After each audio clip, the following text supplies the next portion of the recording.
시하신 줄 알고 봉독 드리겠습니다. 구약성 잠언 3장 1절 말씀입니다. 내 아들아 나의 법을 잊어버리지 말고 내 마음으로 나의 명령을 지키라.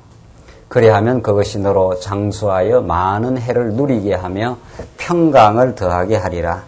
인자와 진리로 내게서 떠나지 않게 하고 그것을 내 목에 매며 내 마음판에 새기라. 그리하면 내가 하나님과 사람 앞에서 은총과 귀중히 여김을 받으리라.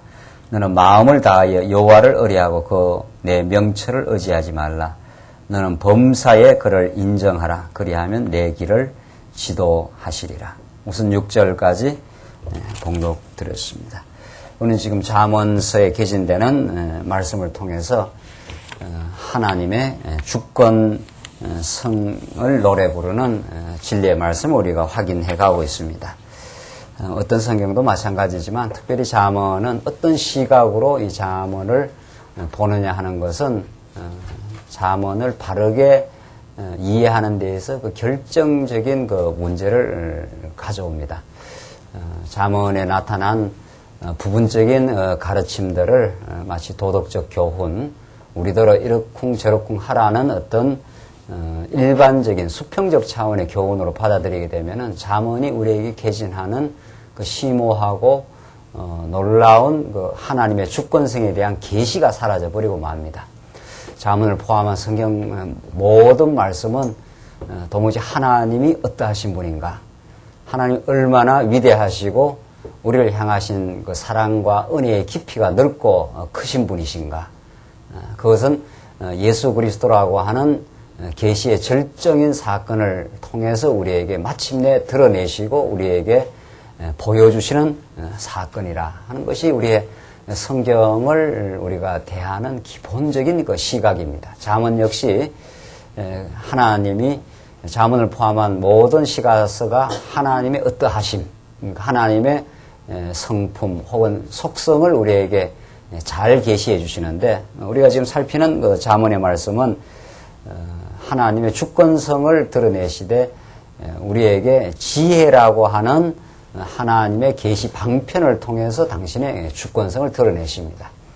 하나님은 이 천지 만물을 마음대로 주관하실 뿐 아니라 특별히 하나님과 언약 백성과의 그 관계에서 가장 중요한 지혜를 주관하시는 분이십니다. 그래서 잠언 전반부가 바로 지혜를 주관하시는 여호와 하나님. 이게 이제 잠언의 그 첫 번째 대목입니다. 잠언이 크게 이제 세 파트로 나누어져 있는데, 그것이 물론 다 통합적으로 하나님의 주권을 드러내는데, 하나님께서 이스라엘 백성들, 특별히 구약시대 때 이스라엘 백성들을 주관하시되 지혜라고 하는 하나님의 가장 놀라운 계시의 방편을 통해서 주관하신다. 하나님께서 솔로몬 왕에게 지혜를 주시면 그 나라를 잘 다스리고 그 나라가 영광스럽고 이제 풍요하고 평화를 유지하는 그 샬롬이라고 하는 구약에서 가장 중요한 그 평화를 유지하는 나라가 되지만, 하나님께서 지혜를 걷어가시면은 그렇게 지혜로운 솔로몬이 가장 그 나락으로 떨어지는, 도무지 그렇게 지혜로운 왕 솔로몬이 그럴 수 있을까 할 그 의심을 자아낼 정도로 가장 그 처절한 나락으로 떨어질 수밖에 없는 그것이 이제 솔로몬의 말년의 생활이었고, 그것을 통해서 솔로몬은 참으로 이제 깊이 깨닫게 되고 이 잠언을 쓰고 있는 것입니다. 정말 하나님께서 지혜를 주관하시는 것이다. 인간 편에서 지혜를 찾아가고 획득하고 인간 편의 어떤 도야와 학문과 어떤 수행과 고행을 통해서 지혜를 얻을 수 있는 것이 아니라 하늘에 계신 하나님께서 주시고 주관하시고 그 지혜를 얻은 그 복이 얼마나 크다는 것을 솔로몬은 자기 인생사를 통해서 온몸으로 경험하고 이 말씀을 지금 가르쳐 줍니다. 우리는 이런 그 지혜를 주관하시는 그 여호와 하나님의 말씀 가운데 오늘 본문은 이 지혜를 하나님께서 얻게 했을 때 그 결과가 얼마나 아름다운가, 그 가치가 얼마나 큰가 하는 것을 3장, 4장 두 장 내용을 걸쳐서 우리에게 가르쳐 주고 있습니다. 다시 말하면 지혜라는 것이 하나님이 주관하시는 것이고 그 지혜를 통해서 우리 인생은 하나님을 알게 되는데 하나님과의 관계를 형성하게 되는데 하나님은 모든 걸 주장하시되 자기 백성, 그 언약 백성들에게 언약 백성과 이제 관계를 맺고 이 사랑의 관계, 은혜의 관계를 이제 맺어 이제 인도하시고 주관하시는데 하나님이 언약 백성들에게 가장 중요한 것이 바로 그 지혜를 주어 그 지혜 안에서 얼마나 복된 삶이 있다는 것을 하나님께서 깨닫게 하십니다. 이 3장은 그런 것을 시적 방식으로 지혜 얻은 자가 얼마나 복되다 하는 것을 가르쳐 줍니다. 그걸 반대로 말하면은 하나님께서 지혜를 주시지 아니하시면 그 지혜의 반대 어리석은 가운데 두면은 얼마나 인간이 정말 그 피폐해지고 정말 내면이 부실해지고 진실치 않는 삶으로 갈 수밖에 없는가. 하나님과 그 단절된 삶, 자기 안에서 삶의 가치와 행복을 찾고자 하는 인본주의의 그 허탄한 길을 갈 수밖에 없는가를 잘 보여줍니다. 한번 3장 보십시다. 3장 1절로 10절 보시면 지혜를 얻은 자에게 주시는 하나님의 그 은총을 가르쳐 줍니다. 지혜를 얻은 자에게 주시는 하나님의 은총입니다. 내 아들아 나의 법을 잊어버리지 말고 내 마음으로 나의 명령을 지키라. 그리하면 그것이 너로 장수하여 많은 해를 누리게 하며 평강을 더하게 하리라.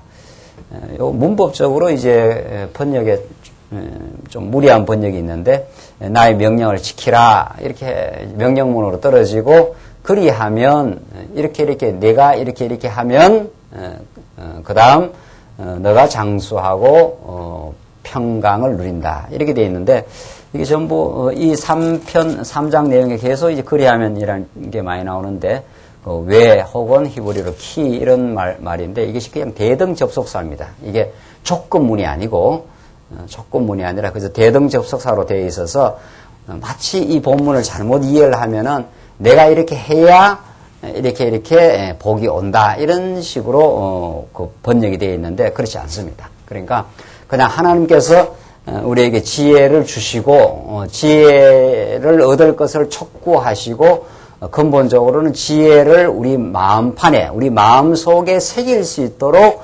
행하시는 언약의 하나님이시다. 이렇게 이 본문을 성경 전체 해석의 원리에 비추어서 이해해야 정확한 해석이 됩니다. 그러니까 성경 어떤 본문도 성경 전체 해석의 원리에 비추어서 그 부분을 해석해야 된다 하는 것이 성경 해석학의 원리입니다. 우리는 성경 전체가 하나님이 한번 언약하시고 그 언약을 이루시는 분이시다 이렇게 되어 있는데 그 하나님이 언약 백성과 언약의 관계를 맺고 그 언약 백성들에게 그 지혜를 허락을 하시는 것입니다. 그러니까 언약 백성이 아닌 백성에게는 그 지혜를 주시지 않는데 오늘 본문의 말씀이 그렇게 우리는 이해해야 합니다. 솔로몬이 그 자기 아들 르호보암을 염두에 두고 내 아들아 이렇게 말한단 말이죠. 나의 법을 잊어버리지 말고 내 마음으로 나의 명령을 지키라. 그리하면 그것이 너로 장수하여 많은 해를 누리게 하며 평강을 더하게 하리라. 그러니까 하나님께서는 법과 명령 또 총체적으로 말해서 하나님의 어떠하신 분인가를 가르쳐 주시는 그 지혜. 구약에서 법 이렇게 했을 때는 이것은 전부 시내산 언약하고 관련이 되어 있고 이것은 전부 그 시내산 언약의 말씀이라는 거죠. 하나님을 잊어버리지 않도록 해주시는 십계명을 가르쳐 주시고 규례를 주시고 하는 모든 것들이 이스라엘 백성들이 가나안 땅에 들어가서 안식일을 지킬 때 왜 우리가 이렇게 안식을 지켜야 됩니까? 이렇게 하면은 너희가 애굽에서 종살이 했을 때 고난의 종살을 했을 때 하나님께서 언약대로 너희를 광야를 거쳐 약속의 땅, 이제 이 평강의 땅으로 하나님께서 인도하셨다는 걸 기억나게 하시려고, 잊지 않게 하시려고 그 십계명을 주셨다는 거죠. 그래서 이 모든 이 구약의 법은 언약 백성들에게 주신 은혜의 선물이지 오늘 우리 신약 시대 때 우리가 지켜야 될 도덕법이 아니라는 사실입니다. 어떤 행동을 이렇게 하라 저렇게 하라는 도덕법으로 도무지 우리에게 직접 그렇게 다가오질 않습니다. 언제나 구약의 모든 법, 명령은 예수 그리스도 사건으로 여과되어 그리스도라는 프리즘을 통해서 우리에게 오기 때문에 전부 우리에게 복음으로 다가오는 거죠. 예수가 이루어 주실 것이라 이런 뜻입니다. 예수야말로 하나님이 여호와 되심, 우리 아버지 되심을 언제나 기억나고 생각나게 하시는 계시의 절정이니까 그렇습니다. 그래서 내 마음으로 나의 명령을 지키라. 그리하면 그것이 너로 장수하여 많은 해를 누리게 하며 평강을 더하게 하리라. 이 하나님의 법과 하나님의 이 명령을 지키게 될 때 또 하나님께서 그렇게 지켜가게 하시게 되면 너가 그 땅에서 아주 오래 산다. 이 구약적 복입니다. 그래서 언제나 우리가 생각해야 되는 것은 이 구약적 복과 신약 시대의 복은 그 내용은 똑같은데 그 의미는 똑같은데 그 방편이 다른 거죠. 구약에서는 장수라든가 이방 대적으로부터 보호를 받는 평강이라든가 이런 식으로 구약에는 그 하나님께서 주시는 복을 표현하고 있습니다. 신약에 와서는 말할 것도 없이 예수 그리스도 안에서 영원히 사는 길 이런 거죠. 구약에서는 장수로 표현된 것은 오래 산다 이런 뜻 아닙니까? 오래 산다. 모든 인간의 염원과 바람이 오래 사는 것인데 우리는 벌써 예수 안에 들어와 있기 때문에 오래 살려고 발부덕 안 쳐도 영원히 사는 거죠. 그래서 구약에서는 장수의 복으로 혹은 평강의 복으로 주어진 것이 우리는 예수 그리스도 안에서 참 영생의 복으로 마음의 신령한 평화로 그렇게 우리에게 이미 주어져 있습니다. 그래서 3절 보시면 인자와 진리로, 이게 가장 중요한 구약에서 인자와 진리로, 인자는 히브리어로 헤세드고 진리로 에메트라 하는 건데 언제나 따라 붙습니다. 언제나 하나님께서 언약적 사랑을 가르쳐 주시고 보여주시고 신실함으로 그걸 이룬다. 이게 인자와 진리입니다. 구약에서 언제나 같이 많이 쓰는 표현인데 하나님은 한 번 언약하신 언약적 사랑은 이스라엘 백성들의 행위와 무관하게 조금 더 심하게 좀 더 정확하게 말하면 그들이 범죄했을지라도 이런 거죠. 범죄했을지라도 에메뜨라 하는 말은 그 신실하다 이런 말입니다. 그 변치 않는다 이런 뜻입니다. 그런 그것으로 내게서 떠나가지 않는다. 이게 가장 놀라운 하나님의 그 복입니다.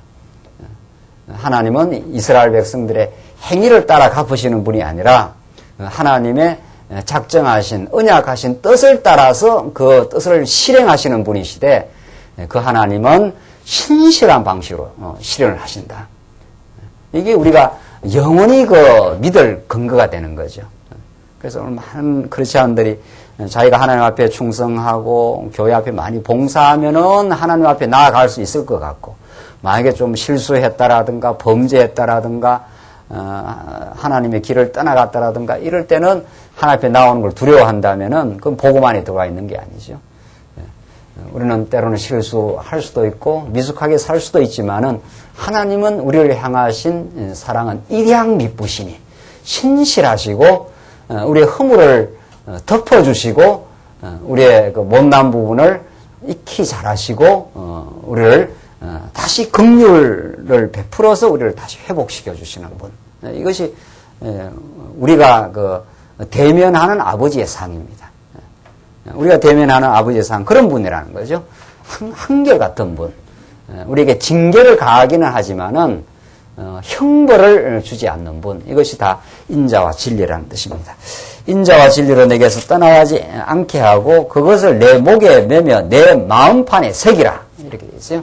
참 중요한 그 시적 표현입니다. 내 목에 매며 목에 목걸이처럼 매고 있으니까 언제나 그 하나님이 나를 인자하게 대하시고 언약적 사랑으로 대하시고 진리로 신실하게 대해 주신다 하는 것을 늘 기억하라.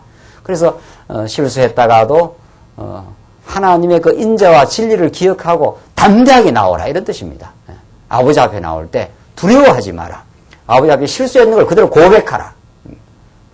아버지 이렇게 잘못했습니다. 이렇게 하면 아버지가 익히 받아주시고 더 성장시켜 주실 것이다.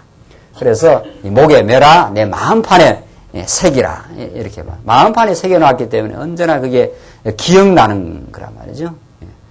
그냥 다른 어떤 종이에다 새겨놨거나 이런 것이 잊어버릴 수가 있죠. 마음판에다 새겨버렸기 때문에 이걸 우리 신약 사도 바울은 고린도 후서에서 이제 구약에는 하나님의 뜻을 말씀을 돌비에다 새겨놨지만은 돌비에다 새겨놓은 그 법은 우리를 정죄하는 법이다. 돌비에 새겨놔서 그걸 지키면 살려주지만 못 지키면 그걸 그 대가를 치러야 되니까 그게 십계명이라고 하는 무서운 그 정죄하는 법이란 말이죠. 궁극적으로 십계명은 이스라엘 백성들을 살리는 법이 아니라는 거죠. 궁극적으로 말한다면은 그래서 그것을 정죄하는 법이라 돌비에 새겨가지고 돌비에 새긴 그 십계명도 영광스러웠는데 이제는 예수 그리스도 사건을 통해서 그 우리 마음 가운데 우리 대신 정죄를 받으시고 우리 대신 살아나신 그리스도의 무궁한 은혜와 사랑을 우리 마음뼈에다가 이제 새겨놓지 않았느냐. 이게 사도 바울이 고린도 후서에서 고린도 교회 성도들을 가르치는 신약 시대 때 얼마나 복된 방식으로 복음의 말씀이 우리 마음뼈에 새겨져 있는가. 신비에 새겨져 있어 언제나 새롭게 하나님의 은혜와 사랑을 기억나게 하신다는 거죠. 이제 하나님 우리를 정죄하는 방식으로 다가오지 않는다. 결코 우리를 정죄하지 않고 그 정죄의 자리에 그리스도가 죽으셔서 그리스도를 통해서 하나님을 아버지로 알 수 있도록 그 지혜를 얻을 수 있도록 하셨다. 이게 이제 오늘 본문에 나오는 내 마음판에 새기라 한 구약적 표현을 신약으로 말하면 예수 그리스도 사건을 통해서 성령을 통해서 내 마음뼈에다 새겨놔 버렸다. 그러니까 그건 뭐 불변한 거죠. 마음뼈에다 새겨놔 버렸기 때문에 신비에다가 우리가 어디에서 무엇을 하든 어떤 악한 처지에 어떤 시련의 가운데 있을지라도 하나님이 우리 마음비에다가 새겨놓으신 하나님의 법, 하나님의 그 사랑은 불변이라는 거죠.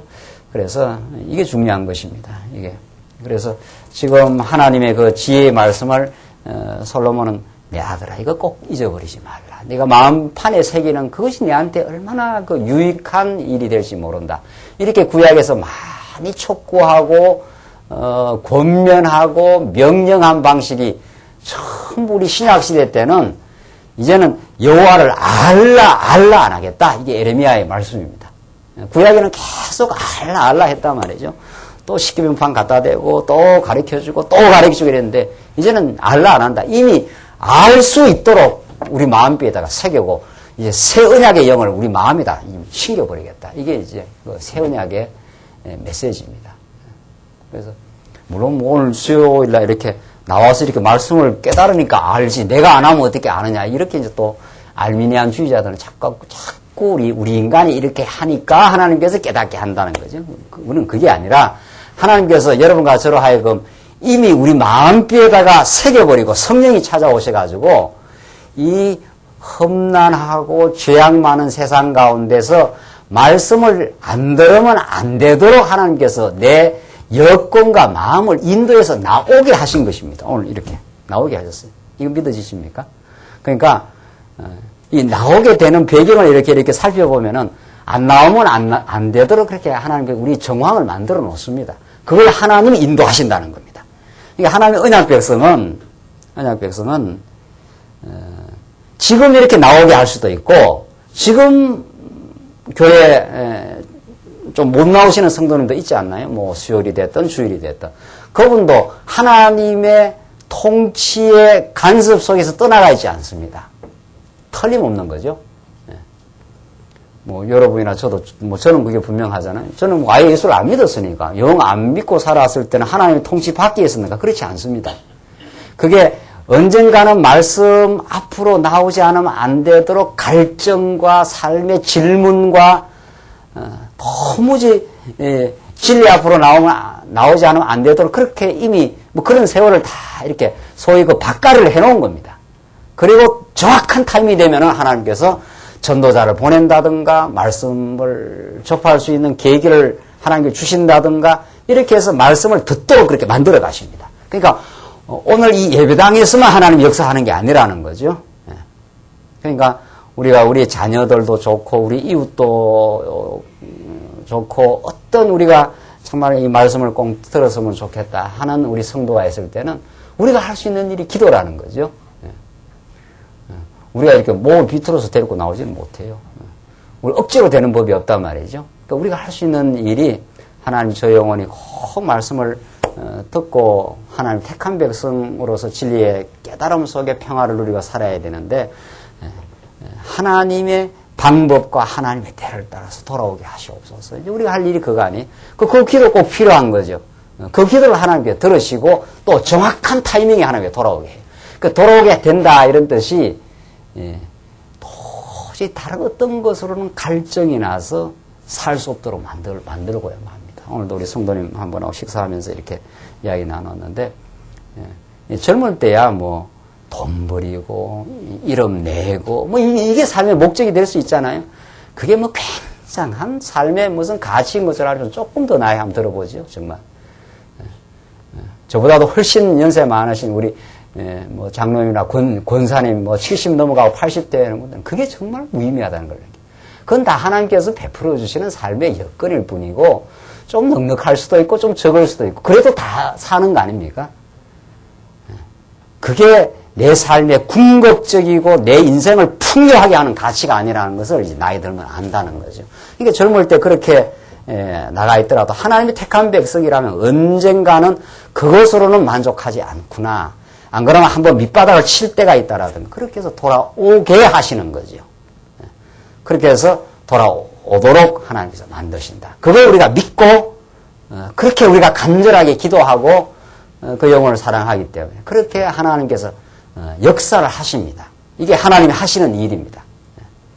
그래서 우리는 참 오늘 이렇게 나와서 우리의 신비에 새겨진 말씀이 언제나 기억나고 새롭게 말씀이 깨달아지게 되는 일, 그리고 하나님 택한 백성을 위해서 늘 우리가 간절하게 기도하는 일, 우리 주변에 우리 가까이 있는 사람들, 또 우리 멀고 가까이 있는 모든 영혼들을 위해서 하는 일들, 이게 다 우리 교회에 하는 일이고 하나님의 주권적인 통치와 그의 적절한 때를 따라서 또 우리의 간절한 기도의 그 부르짖음을 따라서 그렇게 되는 겁니다. 그러니까 우리가 기도가 없다는 것은 예정론을 올바르게 깨닫는 것이 아니라 거의 숙명론을 깨달은 거죠. 다 숙명대로 된다 이런 거죠. 그렇지 않아요. 알미니안주의자들은 기도하면 된다 이런단 말이죠. 그러니까 하나님 뜻은 온데 간데 없고 내가 열심히 내면 된다. 그것도 인본주의고 그렇죠. 숙명주의도 인본주의예요. 뭐 하나님 다 때가 돼서 돌아오겠지. 그럼 그 사람에게 보람. 돌아올 사람은 돌아옵니다. 그런데 그 사람에게 보람이 없습니다. 그 사람은 사랑하는 마음이 없는 거니까. 그렇죠. 그래서 우리는 숙명주의에 빠지는 것도 아니고 인본주의 혹은 알미니안주의, 인간이 이렇게 하면 된다는 그런 주의에 빠지는 것도 아니란 말이죠. 하나님의 작정하심을 믿고 언약적 뜻을 믿되, 정말 언약적 뜻을 믿는다는 것은 내 마음속에 신비에 새겨진 하나님 나라의 법, 이것이 나를 얼마나 풍요하게 하고 내 삶을 즐겁게 하고 보람있게 하고 있다는 그런 자기 기쁨이 넘칠 때 우리는 우리 주변을 위해서 간절하게 기도하게 될 것이요. 그 기도를 하나님이 들으십니다. 그러니까 그 작정하신 뜻이 우리의 간절한 기도를 통해서 하나님께서 역사를 이루어 가신다. 이게 정확하게 이해하는 거란 말이죠. 그래서 이 마음판에 새겨 있다. 이 진리의 말씀이 그렇게 중요한 것입니다. 우리로 하여금 이제 알라 하는 것이 아니라 알 수 있도록 인도하시고 또 진리 앞으로 오도록 하나님께서 여건을 인도하신다. 그러니까 하나님은 안팎으로 역사를 하시는 겁니다. 내 심령도 하나님께서 주장을 하시고 내 삶의 여건도 주장을 하시는 분이십니다. 그 둘 다를 결합해서 하나님 앞으로 그 주권자 앞으로 무릎 꿇지 않으면 안 되도록 그렇게 하나님께서 인도해 가시는 분이시다. 이게 우리가 믿는 주권자 하나님입니다. 그리하면 내가 하나님과 사람 앞에서 은총과 귀중히 여김을 받으라. 계속 그리하면 나옵니다. 그래서 이 그리하면 잘 이해를 하시는 게 중요하다 했습니다. 하나님께서 마음판에 새기라 하신 하나님은 마음판에 새겨 하나님을 경외하도록 그렇게 인도를 하게 될 때 하나님과 사람 앞에서 은총과 귀중히 여김을 받으리라. 당연하죠. 이때 사람 물론 하나님의 택한 백성들, 진리를 깨달아가는 백성들. 우리가 모든 사람한테 귀중형이 받는 건 아닙니다. 오히려 불택자들, 오히려 세상에서는 도전도 받고 세상에서는 오히려 멸시를 받을 수도 있습니다. 그게 우리 다 초대교회 우리 믿음의 선진들이 그랬고 종교개혁 때 다 그런 거죠. 그래서 우리가 하나님 앞에서 또 사람 앞에서 하나님의 택한 백성들 앞에서 하나님의 말씀을 깨닫고 살아갈 때 은총과 귀중형을 받는다. 우리는 서로가 다 이렇게 말씀 안에서 귀중형을 받는 사람들인데 5절 너는 마음을 다하여 여호와를 의뢰하고 내 명철을 의지하지 말라. 너는 범사의 그를 인정하라. 그리하면 내 길을 지도하시리라. 너는 마음을 다하여 여호와를 의뢰하고 내 명철을 의지하지 말라. 이 솔로몬이 얼마나 이게 정말 그 뼈저린 정말 교훈이었습니까? 하나님을 알고 하나님을 의지했을 때 솔로몬 시대에 그렇게 풍요하고 정말 화려한 아름다운 성전이 지어지고 이스라엘 역사 가운데 가장 하나님을 경외하고 복된 그 40년의 세월이 다윗 40년, 솔로몬 40년, 약 한 80년 세월이 있었지만은 솔로몬이 여호와를 망각하고 잊어버리고 될 때 얼마나 그 명철이 이제 없어지게 될 때, 밝은 명철이 없어질 때 얼마나 그 어려움을 겪었다는 걸 그 솔로몬 시대 또 그 솔로몬 후대에 나라가 쪼개지면서 그걸 이미 솔로몬한테 하나님께서 그 예언적으로 해줬지 않습니까? 그래서 내 명철을 의지하지 말라. 참 중요한 말씀입니다. 정말. 이게 우리 하나님의 그 주권자 되심을 깊이 우리가 깨달아가는 우리 성도들은 자기가 가지고 있는 지혜, 자기의 그 명철, 이것은 참 의지할 부분이 아니구나. 어떤 세상 경험도 지식도 하나님을 아는 지혜에 비해서는 그것이 우리의 그 의지처가 되지 못한다. 물론 뭐 세상의 모든 경험들이 하나님 아는 진리, 하나님 아는 지혜인 뿌리에 연결될 때 그게 다 의미가 있는 거죠. 우리가 살아온 모든 경험들, 이것들이 무의미한 건 아니란 말이죠. 정말 여호와 하나님 아는 지식을 바르게 가졌을 때는 그것까지도 하나님을 아는 지혜로 연결이 되는데 근본 하나님 아는 지식이 약하고 그 뿌리가 약하게 될 때 우리가 가지고 있는 지식, 우리가 가지고 있는 경험이 오히려 우리의 영혼의 해악이란 말이죠. 이게 오늘 세상 교육의 방식이란 말이죠. 우리는 세상 교육의 방식을 배타할 이유도 없고 선망할 이유도 없는 겁니다. 정말. 우리는 하나님의 통치 속에 살기 때문에 우리가 이렇게 교회에 와서 진리의 말씀을 듣는 이것이 가장 근본적이고 중요하고, 그러나 세상에서 경험하는, 세상에서 우리가 배워가는 모든 것들도 그 가지와 그 부분적인 경험들이 다 하나님 아는 이 근본 지식과 연결이 될 때 다 의미가 있는 거지요. 그러나 우리가 이 교회 생활을 우리가 가장 소중하게 생각하는 것은 하나님을 아는 근본적인 지식, 그것이 없을 때는 그 부분적이고 지엽적인 그것을 이제 절대화한단 말이죠. 그것을 그 인간의 그 자기 경험의 절대화, 그런 것들이 얼마나 그 어리석습니까? 내 경험이라는 게 너무도 한정되어 있는데, 그래서 하나님은 자기의 그 절대권을 절대로 우리 인생에게 빼앗기질 않습니다. 하나님은 우리 인생을 지어 놓으시되 교회로 만들어 놓으시고, 교회라는 것은 수많은 그 지체들이 모여서 이렇게 한 몸을 이루어서 이렇게 살게 됩니다. 하나님은 하나님만의 절대적인 권한을 갖고 계시고, 그 절대적인 그 대권을 예수 그리스도에게 하나님께서 이양을 하셔가지고 그가 하나님의 아들로 이 땅에 오시고, 그의 통치 속에 우리가 이렇게 다 살아가고 있지 않습니까? 그러니까 우리는 머리 대신 그리스도의 지체로 살기 때문에 코는 코, 눈은 눈, 그 은사를 실현하는 것이 가장 보람있고 가장 아름답습니다. 사람은 자기 경험을 자꾸 절대화한다든가 다른 사람하고 비교한다든가 그런데 그것처럼 어리석은 게 없다는 거죠. 지금 오늘 잠언서의 말씀에 따르면은 내가 경험하고 내가 가지고 있는 은사라는 것은 예수 그리스도와 연결되어야, 그래서 하나님과 연결되어야 이게 의미가 있는 것이지, 내 경험 이것을 그리스도 없이 하나님 없이 이걸 자꾸 절대화한다는 것이 얼마나 공동체가 파괴가 되고 조화를 이루지 못하고 말이죠. 이 인간 경험이라는 게 얼마나 한계가 있고 그 은사라는 게 얼마나 그 지엽적인 겁니까? 근데 그 지엽적이고 제한적인 것이 인간에게 복인 겁니다, 사실은. 인간은 끝없는 자기 확장을 뜻하고 자기가 경험한 것이 다라고 생각하고 말이죠. 그렇지 않아요. 절대로 그렇지 않는 거죠. 그래서 우리는 교회라는 것은 서로가 필요하고 하나님 뜻을 이루어가는데 내 경험이 이렇게 제한적이기 때문에 다른 사람의 경험을 자꾸 이렇게 들어봐야 될 이유가 있는 거야. 그래야 우리가 보다 포괄적인 하나님의 뜻을 깨닫게 됩니다. 이게 교회란 말이죠. 그래서 하나님은 자기의 절대권을 안 빼앗깁니다. 인간은 다 상대적으로 지어놨고 제한적으로 만들어놔 버렸습니다. 어떤 사람은 코로, 어떤 사람은 귀로, 어떤 사람은 눈으로 딱 만들어놔가지고 눈은 들을 수 없도록 만들어놨어요. 우리 집에서 맨날 제가 우리 아이하고 뭐 집사람하고 있으면 이렇게 고장나면 못 하셨나요, 잘. 뭐 억지로 하라면 하겠지만, 잘 못해요, 밀대가 어제 부러졌는데, 그걸 우리 아이가 잘 고쳐요. 저는 고치려면 막 끙끙 하다가 집사람이 하는 소리가 있어요. 고장나면 고치려고 하다 더 고장내, 이게 항상 보면. 고친다고 이렇게 손 대면 더 이상 고칠 수 없는 지경으로 이제 만든단 말이죠. 이 인간의 은사가 이렇게 제한이 딱 되어 있습니다.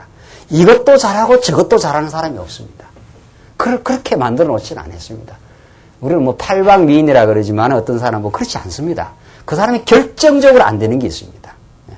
그걸 우리가 아는 게 얼마나 중요한지 모릅니다. 그게 명철입니다. 그렇기 때문에 우리 자신의 경험, 우리 자신의 지혜, 그걸 우리가 의지할 수가 없어요. 이분을 의지해야 되지. 이분이 주신 어떤 부분적이고 제한적인 경험과 지혜가 있는 거죠. 그것이 다다라고, 그것이 하나님께서 내게 주신 것이라 이렇게 보고, 그래서 내가 다른 사람이 필요하고, 우리 교회가 필요하고 이런 겁니다. 성도들이. 그렇습니다. 그것이 가장 복된 길을 가는 것입니다.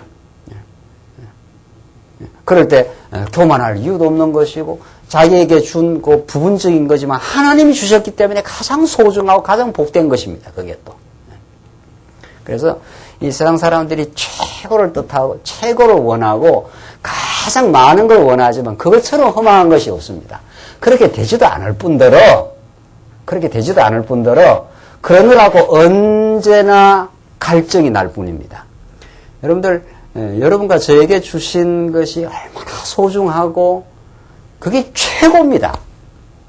정말 그게 최고입니다. 그것이 이웃을 섬기는데도 최고로 주신 겁니다. 더 이상 좋을 수가 없습니다. 요 제한적인 것. 그래서 인간의 제한성을 깨닫는 것이 하나님의 영원하심을 소망하는 데 가장 강렬한 그 동기가 되는 겁니다. 내가 제한적인 시간을 살 수밖에 없고 제한적인 재물을 갖고 있을 수밖에 없고 제한적인 건강을 가지고 있을 수밖에 없잖아요. 그러니까 우리가 영혼을 사모하고 영원한 천국에서 하나님과 더불어 살기를 우리가 추구하고 예수가 우리의 전부라고 믿는 것입니다. 그래서 자기의 명철을 우리는 자기의 경험을 믿을 수가 없습니다. 내가 아는 것은 이 정도밖에 안 되는데요. 이렇게 나가는 게 괜찮겠죠. 우리 하나님이 정말 참으로 역사를 주관하시고 하나님이 우리 모두를 다스려 가십니다. 이게 교회 아닙니까? 이게 교회. 그래서 여호와를 의뢰하고 내 명철을 의지하지 말라. 너는 범사에 그를 인정하라. 그리하면 내 길을 지도하시리라. 너는 범사에 무슨 일이든지 그를 인정하라. 이때 인정하라라고 번역했는데 이게 히브리어로 야다입니다. 이게 히브리어 야다가 무엇입니까? 하나님과의 인격적이고 친밀한 하나됨입니다. 이게. 자, 이렇게 되면 뜻이 조금 더 분명해집니다.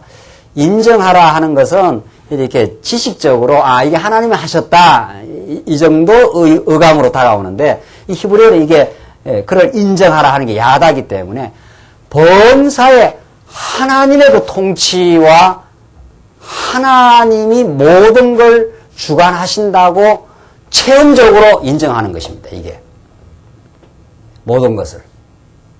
그래서 어떤 범사가 있어도 그 범사를 통해서 하나님과 하나 된다고 하는 그런 그 체험을 느끼는 것입니다. 무엇이든. 그러니까 이건 그냥 우리가 인지적으로 아는 것보다 더 깊은 의미를 갖고 있습니다. 우리가 어떤 사업 현장에서 어떤 일이 이루어질 때 그게 하나님이 그 손을 대고 지금 인도해가는 그 체험의 현장입니다. 그걸 우리가 받아들이라 이런 뜻이죠. 자녀를 교육시킬 때 자녀가 내 자녀가 아니라 하나님이 이 자녀를 지금 간섭하고 주관하고 인도해 가신다는 걸 인정하라. 이런 뜻입니다. 하나님의 통치에 맡겨라. 이런 뜻이죠. 하나님의 지혜를 따라가라. 이런 뜻이란 말이죠. 그래서 인정하라 하는 것은 범사에 하나님이 개입하고 계시고 주관하고 계시고 나는 그 하나님 앞에 그것을 인정할 인정할 수밖에 없는 매사를 통해서 하나님과 하나됨을 우리가 깨달아가는 이것이 우리 신앙 생활이라. 그렇게 지금 그 잠언 기자는 우리에게 이제 가르쳐 주는 것이다.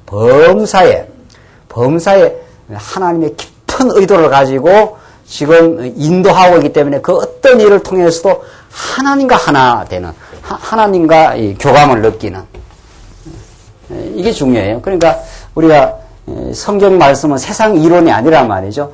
이 성경 말씀을 깨달을 때는 하나님과 이렇게 하나 되는 느낌을 가집니다. 이게. 그러니까 요한복음이 그 절정인데, 요한복음 예수님이 이 땅에 오신 그 이유를 말하면서 너는 내 안에, 내가 너 안에 하면서 예수님이 오셔서 중보자가 돼가지고 예수님이 이 땅에 오셔가지고 중보자가 돼서 하나님과 우리를 하나로 이렇게 묶어버리는 사건입니다. 이게 이제 구약식으로는 야다란 말이죠. 그 야다라는 이 말이 체험적 지식인데 인격적 지식입니다. 그러니까 부부가 동침하는 것을 야다라고 하기 때문에 그 아담이 하와를 동침했다 할 때 야다했다 이런단 말이죠. 그 한 몸이 됐다 이런 뜻이니까. 그러니까 하나님과 언약 백성이 예수 그리스도로 말미암아 하나 되는 것입니다. 그러니까 우리가 예수가 우리의 모든 고상한 지식이라 했을 때는 이게 이렇게 머리에서 아는 지식이 아니라 모든 게 하나님이 주관하고 인도해 가십니다. 이걸 온몸으로 지적으로, 감성적으로, 의지적으로, 전인격적으로 인정하는 것. 그걸 성경에서 지혜라 이렇게 말합니다. 성경에서 지혜라, 우리가 지혜를 깨달아진다 했을 때는 야, 이거 정말 하나님이 모든 걸 주관하시는 거구나 하는 것을 전인격적으로 반응하는 겁니다. 그러니까 전인격으로 반응하기 때문에 찬양이 터져나오고, 찬양은 이 감성에서 터져나오는 거 아닙니까? 알고 나니까 하나님 대단하신 분이구나 이런 걸 알고 나니까 이 감성이 터지는 거죠. 감사하게 되고 하나님 앞에 찬탄을 하게 되는 거죠. 그래서 하나님과 하나됨 이런 뜻입니다. 그러니까 이게 마음판에 새겨진 지식이기 때문에 이게 그 사람이 어디를 가더라도 그게 따라다니는 거죠. 어디를 가더라도 이 예배당 안에서 말씀을 이렇게 문자 이 말씀을 깨달을 때만 깨닫는 게 아니라 하나님께서 성령으로 인도하시고 말씀을 자꾸 깨닫게 하시면 어느 순간 어디라도 삶의 폭풍우가 밀려올 때도 순풍이 올 때도 하나님께서 주장하신다. 하나님께서 때로 심지어는 우리가 어리석게 될 때도 하나님께서 주장하신 것입니다. 왜? 내 명철을 의지하지 못하는 그 교훈을 주기 위해서. 그래서 하나님께서 우리가 어리석은 가운데 두시기도 하는 겁니다. 그래서 지금 오늘 이 본문 말씀은 잠언의 아주 결정적인 그 핵심 문장입니다. 너는 범사의 그를 인정하라. 그래야만 내 길을 지도하시리라. 당연히 그 하나님과 하나 된 가운데 우리의 앞날이 하나님이 작정한 그 길이 자꾸 인정이 되고 그 마음 편히 그 길을 따라갈 수 있는 거죠. 그러나 범사에서 하나님을 인정 안 하면 모든 건 자기가 주도해야 되고 자기가 주관자의 역할을 해야 되니까 그것처럼 불안하고 염려되는 길이 있겠느냐 말이죠. 7절 스스로 지혜롭게 여기지 말지어다. 여호와를 경외하며 악을 떠날지어다. 이게 또 동일한 발언입니다. 스스로 지혜롭게 여기지 말지어다. 여호와를 경외하며 악을 떠날지어다. 이것이 내 몸에 양약이 되어 내 골수로 윤택하게 되리라. 이건 구약적 표현이죠. 몸에 양약이 되고 내 골수로 윤택하게 되어 얼마나 건강하게 될지 모른다. 이 골수에서 모든 그 건강의 그 원천이 들어있다고 하는데 그만큼 건강해진다. 하나님을 범사에 인정하게 되는 것처럼 영적 우리 건강에 중요한 것이 없다. 이게 그 사람이 펄펄 살아있는 거죠. 어려운 일을 겪을 때나 어떤 일을 겪을 때도 하나님께서 지금 범사를 주장하고 인도해 가신다. 이걸 믿을 때 자꾸 빨리 그 마음의 설렁포에서 벗어날 수가 있는 거죠. 하나님 주장하지 않는다 하면은 자학을 한다든가 말이죠. 자기가 어떤 잘못된 일을 했을 때, 실수를 했을 때, 그 얼마나 그 자학하고 자책하는 일이 오래 가겠습니까? 그게 오늘 현대인들에게 우울증으로 발전하고 자살로 이어지고 다 그렇게 되는 거 아닙니까? 그러나 하나님이 이런 실수의 과정까지도 주관하고 인도하셨다. 지금 솔로몬은 지금 그걸 깨달은 거죠. 이 솔로몬의 자문이 그냥 나온 게 아니라 말이죠. 지혜를 얻어보기도 하고 실수해보기도 하고 정말 나라가 이제 쪼개진다고 하는 엄청난 이런 그 예언을 받아보기도 하고 이렇게 하면서 솔로몬이 깨달아진 그 정말 온몸을 통해서 터득된 진리가 이 자문의 지혜입니다. 그래서 그것이 얼마나 그런 그 솔로몬이 깨달았기 때문에 그 영적 건강이라는 것이 우리 삶에 얼마나 중요한가 하는 것을 지금 이렇게 골수로 윤택하게 된다. 이건 영적 건강뿐만 아니라 육신의 건강에도 그대로 이어지는 거죠. 마음과 육체가 우리에게 분리되어 있지 않으니까. 지금 뭐 의학자들이 다 하는 이야기가 그런 이야기 아닙니까? 신경성이라는 게 전부 마음에서 나온 거란 말이죠. 마음이 편안하고 하나님의 범사가 인정되면은 육체 건강에도 이거는 말할 것도 없이 뭐 좋은 거죠. 이거는. 그래서 이 자문은 이런 표현을 정말 그렇게 하고 있습니다. 내 몸에 양약이 되어 내 골수로 윤택하게 되리라. 이것처럼 좋은 약이 없다. 그래서 9절 보시면은 9절로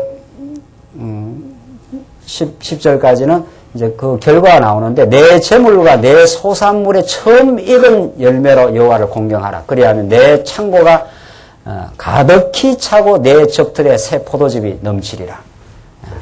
이렇게 해서 내가 내 재물과 내 소산물의 처음 익은 열매로 여호와를 공경하라. 이렇게 전부 이제 구약적 하나님의 그 제사 방식이란 말이에요. 이건 말할 것도 없이 처음 익은 열매가 도대체 누굽니까? 예수 그리스도가 첫 열매로 하나님 앞에 드려지시고 부활의 첫 열매로 드려지신 거지. 구약의 이런 말씀 우리 신약에다 바로 적용시켜서 우리가 뭐 하나님 앞에 첫 열매 드리라는 게 아니라 내 재물과 내 소산물의 처음 익은 열매로 여호와를 공경하라. 구약에는 처음 익은 열매를 하나님께 드리게 될 때 하나님으로부터 말할 수 없는 용서와 긍휼함을 받아서 하나님 앞에 정말 뛰고 즐거워하는 하나님과의 관계 회복, 하나님과의 하나됨, 이게 그 성전입니다. 그러니까 성전은 제사장이 피를 가지고 처음 익은 열매를 가지고 하나님 앞에 나아감, 그렇게 함으로 하나님과 막혀있는 담을 허심, 예수님 십자가 죽으실 때 위로부터 휘장이 아래로 완전히 갈라지면서 하나님과의 그 막힌 담을 풀어버림. 이번 우리 사경의 주제가 소통 아닙니까? 소통하는 게 사람과 사람의 소통이 1차적인 게 아니라 하나님과의 소통. 이게 1차적이란 말이죠. 하나님과의 소통이 일어나서 무한한 하나님으로부터 은혜를 경험하면, 그래서 하나님을 공경하게 될 때, 그 뭐 말할 것도 없이 이웃과 얼마나 풍요한 삶이 이루어지는 것은 말할 것도 없어요. 그게 10절에 나오는 말씀입니다. 그리하면 내 창고가 가득히 차고 내 적들의 새 포도즙이 넘치리라. 이게 삶의 풍요를 그 구약적인 방식으로 표현하지 않습니까? 창고가 가득 차 있다. 이것이 하나님과 소통이 이루어진 사람 말이죠. 하나님의 큰 은혜를 깨닫고 약속의 말씀을 듣고 내가 하나님의 언약 백성으로 당당하게 되었다. 사람이 다른 사람하고 자꾸 사귀기가 어려운 사람은 자기 정체성이 분명치 않아서 그렇습니다. 자기가 위축감을 느낀다든가, 너무 위축감을 느껴도 다른 사람하고 이렇게 열린 교제가 잘 안 되고 말이죠. 너무 자신을 높여도 다른 사람하고 교제가 안 됩니다. 이 병을 누가 고쳐내느냐 말이죠. 이 정말 이 지혜의 말씀만이 우리 하나님과의 소통의 이 길에서만이 양약이 돼가지고 우리를 치유하고 변화시키고 인생을 정말 평안케 하고 새롭게 하십니다. 하나님과 같이 가자면 교만이 있어도 다른 사람을 무시하니까 교제가 안 일어나고, 그렇지 않나요? 너무 자기를 자학하고 자기 자책감에 빠지고 그저 세속적인 가치에 비해 가지고 자기가 위축되어 보십시오. 다른 사람하고 교제가 잘 안 돼요. 자기가 위축된 사람은 이미. 다른 사람 만나러 가는 것도 싫은 거 아니에요. 근데 우리는 그런 일이 아니란 말이죠. 하나님과의 관계가 회복되어서 하나님을 공경하게 되고 하나님과 소통이 일어나서 하나님으로부터 든든함을 얻고 마음의 위로를 받고 하나님의 사랑을 경험하는 사람은 교만한 일도 없고 위축될 일도 없는 거 아니에요. 그러니까 사람 만나는 게 그냥 시원시원해요. 다른 사람을 내가 정죄할 일도 없고 다른 사람부터 내가 정죄받을 이유도 없는 거예요. 그래서 풍요한 삶, 삶의 풍요라는 것은 정말 이번 우리 사행의 주제가 그런 겁니다. 하나님으로부터의 은혜를 깨달아 소통이 이루어지고 나면은 우리 가족들과 자꾸 전보다 더 따뜻한 소통이 일어납니다. 우리 성도들과 막힌 다음에 자꾸 이렇게 소통이 돼요. 내가 잘못한 게 있으면 인정하면 되는 것이고 상대방이 잘못한 게 있으면 용서하면 되는 것이고 그걸 우리 인간이 뭐 한다는 거 아닙니까? 이 타락한 인간은 잘못하고도 인정 안 하려고 바둥바둥하고 그러려고 마음에 힘이 든 거예요. 다른 사람이 나한테 잘못한 거는 용서 못 해갖고 또 소통이 안 되고 말이죠. 이 길을 누가 여십니까? 이 길을 우리가 억만 제약이 있어도 예수님이 다 용서를 했어요. 그러니까 괜찮아요. 우리 하나님 앞에 서면은 하나님 우리가 실수가 뭐 하나둘 했나요? 그래서 하나님 우리를 다 실수를 아시고 너 실수했다가 인정만 해라 그럽니다. 하나님 꼭 인정하는 건 필요해요. 그걸 회개라 합니다. 하나님 그걸 회개 안 한 것은 하나님께서 이제 훈련을 위해서 놔두는 거지요. 하나님의 긍휼하심을 힘입고 이미 용서하심을 믿고 나오라 이 말입니다. 십자가 앞으로. 그렇죠? 그럼 하나님이 다 용서를 이미 마음의 평화를 주셔요. 그래서 이 지금 오늘날 이명박 정권이 들어서서 이 소통이 사회적 이슈가 됐어요. 이 불통의 사회 말이죠. 그래서 제가 오늘 신문에 소통의 신학적 의미, 신앙적 의미를 조그마한 글을 썼는데 소통은 사회적으로 소통이 아무리 해도 안 됩니다. 인간이 교만하고 인간이 자기를 자책하고 있는데 그 소통이 될 리가 있나요? 아무리 해도 안 되죠. 아무리 해도. 위구르 이번에 중국에서 말이죠. 소수민족 얼마나 또 사람들이 죽고 말이죠. 그건 이제 그 중국을 공산당이 통합하겠다 이런 뜻이거든요. 그 힘으로 밀어붙이지 않아요. 그러니까 소통이 될 리가 있나요? 그대로 충돌이죠. 이제 수많은 사람이 죽고 이제 또 저항하고 하는 거죠. 안 됩니다. 이 세상이 어떤 방식으로든지 소통이 안 됩니다. 십자가의 유일한 방식으로 막힌 담을 허시고 이 에베소서에 그렇게 말해요. 에베소서가. 그 구속의 놀라운 언약적 사랑을 통해서만 하나님과의 소통이 일어나고 하나님과 소통이 일어나면은 주변과의 담이 이제 무너져 나가셨나. 그걸 지금 잠언서에서는 내 창고가 가득히 차고 접틀에 새 포도즙이 넘치리라.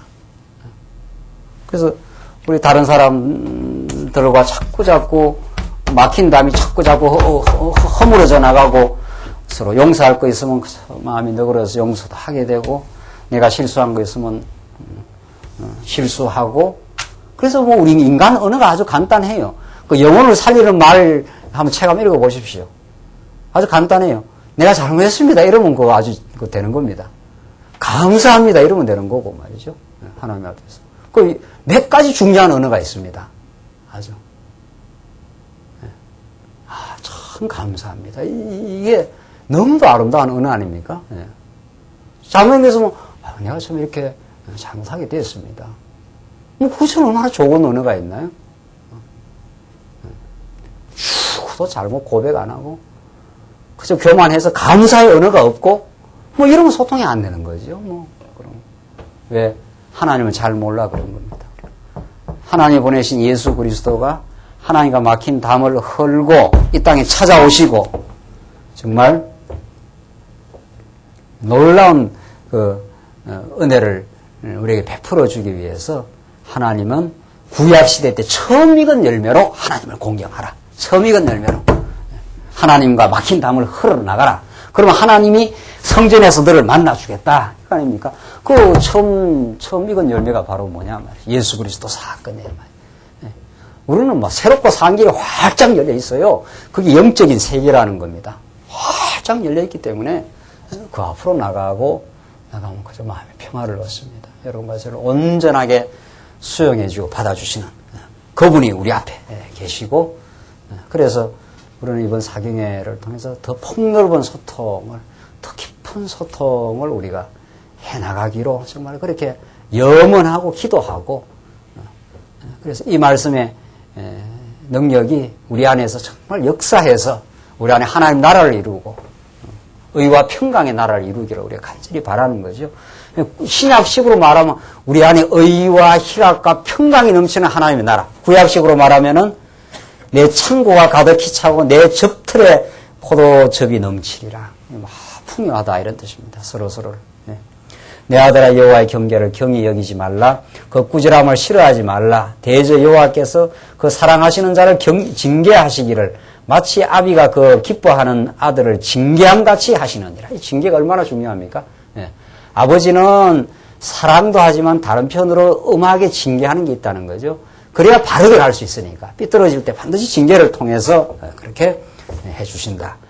그래서 13절 지혜를 얻은 자와 명철을 얻은 자는 복이 있나니 이것이 이는 지혜를 얻는 것이 은혜를 얻는 것보다 나았고 그 이익이 정금보다 나음이라. 이것처럼 귀한 게 없다. 최고로 귀하다. 우리 인생사에서. 나머지는 전부 부수적인 것이다. 이렇게 보면 틀림이 없습니다. 왜냐하면 지혜는 내 심령에 잘 새긴 정말 모처럼 우리의 삶에 늘 어떤 경우에도 따라다니는 것이기 때문입니다. 돈은 있다가도 없고 세상 명예는 있다가도 없고 건강도 있다가도 없고 마침내 우리의 생명도 있다가 없어질 것입니다. 그러나 하나님과 교통하는 하나님의 그 큰 은혜를 깨닫는 하나님을 깊이 알아가는 그 지혜는 있다가 없어지는 게 아닙니다. 이것은 영원한 것이기 때문입니다. 그래서 구약적으로 표현해서 은보다 금보다 더 낫다.